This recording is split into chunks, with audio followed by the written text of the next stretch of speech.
Central serous retinopathy या CSR एक बहुत ही कॉमन रेटिना की बीमारी है।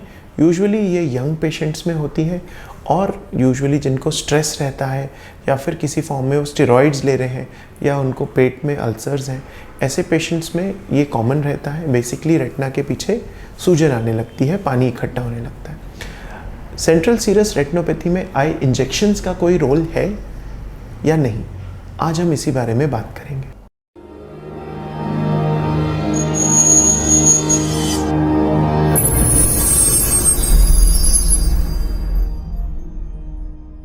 नमस्ते, मैं हूं डॉक्टर सुमित अग्रवाल और आप देख रहे हैं आई हेल्थ फॉर यू, जहां आपको मिलती है एकदम सिंपल लैंग्वेज में आंखों से जुड़ी सारी जानकारी।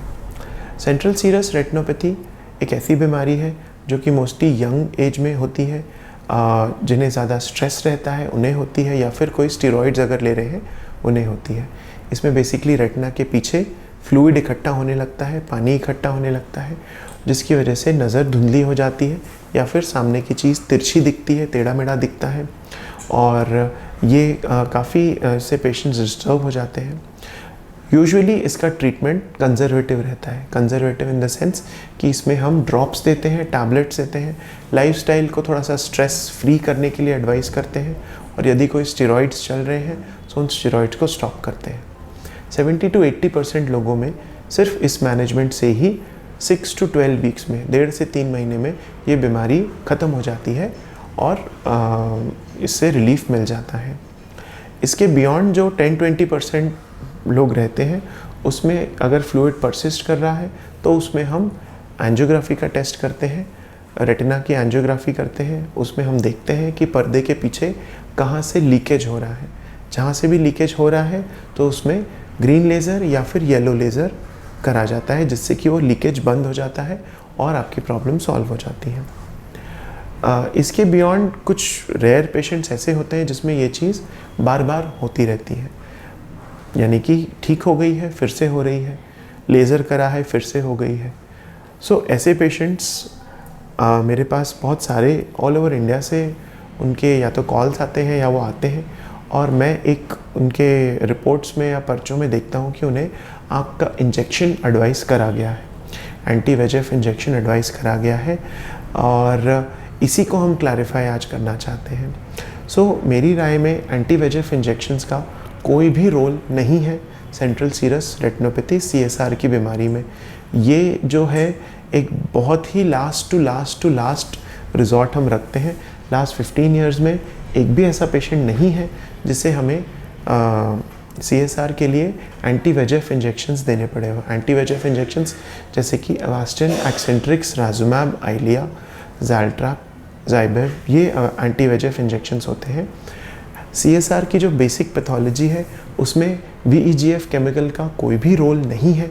ये बेसिकली स्ट्रेस की वजह से पीछे की जो ब्लड वेसल्स हैं वो डायलेट हो जाती हैं और उसकी वजह से लीक होता है और वहाँ पे रेटिना के पीछे पानी इकट्ठा होने लगता है। इस पूरी पैथोलॉजी में मेरी नॉलेज में VEGF का कोई भी रोल नहीं है, तो एंटी-VEGF इंजेक्शन देने से कोई भी फ़ायदा नहीं होगा। ये एंटी-VEGF इंजेक्शन देने के पीछे क्या लॉजिक है ये मेरी समझ में तो नहीं आता है, बट इसे एडवाइस करा जा रहा है। और इस वीडियो के थ्रू मैं सभी को ये बताना चाहूँगा कि एंटी-VEGF इंजेक्शंस देना अंधेरे में तीर चलाने जैसी चीज़ है। कभी वो लग गया तो हो जाता है ठीक, वरना इसके पीछे कोई साइंटिफिक एक्सप्लेनेशन तो नहीं है। इनफैक्ट अगर मल्टीपल रेकरेंसेस हो रहे हैं CSR के, बहुत सारी जगह से लीकेज है, ठीक होके बार बार हो रहा है, या फिर वो लंबे टाइम तक ठीक ही नहीं हो रहा है, ऐसे कंडीशन में rather than going for anti VEGF injections, मैं एडवाइस करूँगा कि PDT थेरेपी के लिए जाएं। ये फोटोडायनेमिक थेरेपी रहती है। इसमें एक स्पेशल तरह का डाई हम इंजेक्ट करते हैं नस में, और फिर उसके कुछ टाइम बाद फिक्स टाइम के लिए फिक्स डोज का लेज़र का ट्रीटमेंट देते हैं रेटिना के सेंट्रल एरिया में जहाँ पर लीकेज है।